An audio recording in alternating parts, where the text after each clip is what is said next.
বিষয় মাহে রমজানে গর্ভবতী মায়েদের পরিচর্যা। মাহে রমজানে গর্ভবতী মায়েদের পরিচর্যা কেমন হওয়া উচিত? রমজান মাসের গর্ভবতী মায়েদের পরিচর্যার ক্ষেত্রে খুব বেশি তফাৎ নাই। আমরা সাধারণভাবে মাদের যেরকম পরিচর্যা করি সেভাবেই আমরা গর্ভবতী পরিচর্যা করে থাকি। তবে প্রায় সময় ওরা একটা লম্বা সময় ধরে না খেয়ে থাকতে হয়। তাছাড়া চিন্তিত থাকে গর্ভবতী মায়েরা। সেই ক্ষেত্রে তাদের জন্য কিছু এক্সট্রা প্রিকশন বা আলাদা কিছু ব্যবস্থা আমাদের নিতে হয়। যেমন ওরা আসলে রোজা রাখতে পারবে কিনা, বাধ্যতামূলক কিনা, এই প্রশ্নটা আমরা পেয়ে থাকি। রোজা রাখতে পারবেন যদি তিনি সুস্থ থাকেন, স্বাস্থ্যই মূল কথা।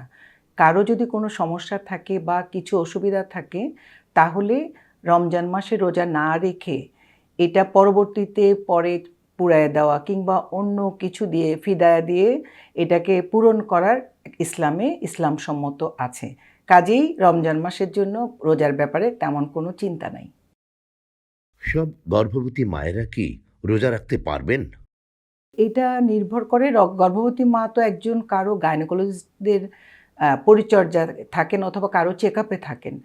এইটাতে দেখা যায় ওনার যদি কোনো অসুবিধা থাকে, যেমন উচ্চ রক্তচাপ, রক্ত স্বল্পতা কিংবা তার এই গর্ভ অবস্থাকালীন কোনো জটিলতা থাকে, যমজ অথবা ট্রিপলেট প্রেগনেন্সি অথবা অন্য যে কোনো অসুবিধা যদি থাকে, উনাকে পরিচর্যাকারী যে ডাক্তার আছেন, যে গাইনোকোলজিস্ট, ওনার কাছ থেকে ওনার সম্মতিক্রমে যদি কোনো তেমন অসুবিধা না থাকে তারা রাখবেন, কিন্তু জটিলতাওয়ালা মায়েরা রোজা রাখবেন না। গর্ভবতী মায়েরা সেহরিতে কি ধরনের খাবার খাবেন? আসলে সবসময় আমরা জানি গর্ভাবস্থায় হজম শক্তি একটু কমে। যখন খাবার খায়, আমরা যারা সাধারণ মানুষ, আমরা যখন খাবার খাই তখন আমাদের খাবারের স্টমাক থেকে, পাকস্থলীতে থেকে এটা যেতে যে সময় লাগে ৩ বা ৪ ঘন্টা। প্রেগনেন্ট মাদারদের এটা খালি হতে একটু লম্বা সময় লাগে। যার জন্য যেটাই খায় এটা প্রায় আমাদেরকে বলে যে গলার এখানে উঠে আসছে অথবা ওর ঢেকুর উঠছে। সেই জন্য তাকে এই খাবারটা ভালো মতো চিন্তাভাবনা করে আসলে খাওয়া উচিত। যেমন অতিরিক্ত ঝাল বা এগুলা খাবেন না। সাহারিতে প্রথমে রুটি অথবা ভাত যেটা উনি খেয়ে অভ্যস্ত সেটা খাবেন। তার সাথে তার প্রোটিন লাগবে, ডিম, ডাল, দুধ এগুলা থাকতে হবে। একটু প্রচুর পানি পান করবেন এবং ফলমূল লাগবে। গর্ভবতী মায়েরা ইফতারিতে কি ধরনের খাবার খাবেন? আমরা সাধারণত মুসলিমরা যখন ইফতার করি, আমরা প্রথমে ইফতার রোজাটা আ খুলি কিভাবে? আমরা শরবত অথবা পানি অথবা জুস এগুলা খেয়ে থাকি। আমার তাদের জন্য সাজেশন থাকলো যে পানি দিয়ে আমরা ইফতারটা করলাম অথবা শরবত যেটা উনি খেতে পছন্দ করেন অথবা তার কোনো অসুবিধা হয় না, সেরকম একটা শরবত বা পানি দিয়ে উনি রোজা খুললেন। তারপরে উনি খেজুর খেলেন ১ টা বা ২ টো। আমরা ইফতারে আমাদের যেটা খাদ্যাভ্যাস, আমরা অতিরিক্ত ভাজা পোড়া খেয়ে থাকি। এটা না করে তাকে এমন খাবার খেতে হবে যেমন চিড়া, কলা, দুধ অথবা এমন কিছু যেটা অতিরিক্ত গ্যাস কিংবা ঢেকুর না ওঠে, এরকম তার পেটে সহ্য হয় মতো ওরকম খাবার খেতে হবে। গর্ভবতী মায়েরা কোন অবস্থায় রোজা ভাঙবেন?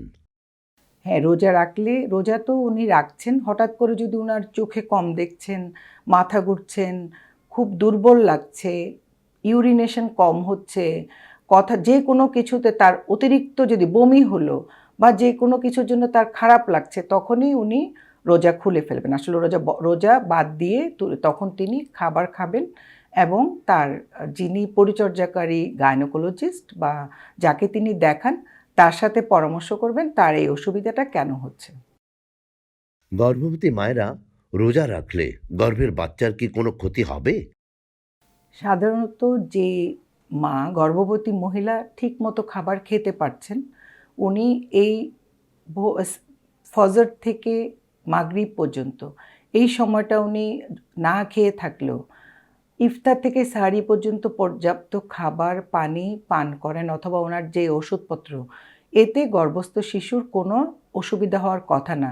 যদি না তার গর্ভস্থ শিশু কম জন্ম ওজনের, আগে থেকে কোনো অসুবিধা বা সমস্যা আছে, এটা না হলে স্বাভাবিক শিশুর বৃদ্ধির কোনো ক্ষতিগ্রস্ত হবে না, তার শিশুর বৃদ্ধি নিয়ম মাফিকই হবে। গর্ভবতী মায়েদের জন্য আপনার পরামর্শ কি? আসলে যে আমাদের ইসলাম ধর্মটা এত কঠিন নয়। প্রত্যেকটা কিছুর বিধিবিধান রয়েছে। যারা রোজা রাখতে পারছেন না, তার গর্ভকালীন জটিলতা রয়েছে, তিনি এই রোজাটা কাজা করবেন। ইচ্ছা করলে আমরা রোজাটা এখন না রেখে যখন তিনি সুস্থ ফিল করবেন, সেই রোজাটা উনি পূরণ করে দিতে পারবেন। কিংবা উনার যদি সামর্থ্য থাকে অথবা উনি যদি চান, সেই রোজার একটা কাফফারা কিংবা ফিদায়া বলে যেটা, এটা দিয়েও কিন্তু এই রোজাটা পূরণ করা যায়। কাজেই আসলে রোজা রাখলাম, রেখে আমি অসুস্থ হয়ে গেলাম, সেটা আমরা না করে যদি গর্ভবতী মায়েরা রোজা রাখলেন, যদি তিনি পারেন, কারণ রোজা আমাদের ধর্মের একটা বিধান, এবং রোজা না রাখতে পারলে তিনি সেটা পরে পূরণ করবেন। পারলে রোজা রাখুন, সুস্থ থাকুন, আর আপনার গর্ভস্থ শিশুরও সুস্থ রাখুন, নিজের যত্ন নিন। রোজা রেখে আসলে আমরা মুসলিমরা রোজা না রাখলে আমাদের কিছু মানসিক অশান্তি হয়। কাজে যিনি পারবেন তিনি রোজা রাখবেন। যার কোনো অসুবিধা আছে, যার ডাক্তার বলবেন আপনি এই মুহূর্তে রোজা রাখার উপযুক্ত না, কাজেই ডাক্তারের পরামর্শ নিয়ে আপনি রোজা রাখবেন কিংবা রাখবেন না, এটা নির্ধারণ করুন। আপনার গর্ভস্থ শিশুর যত্ন নিন।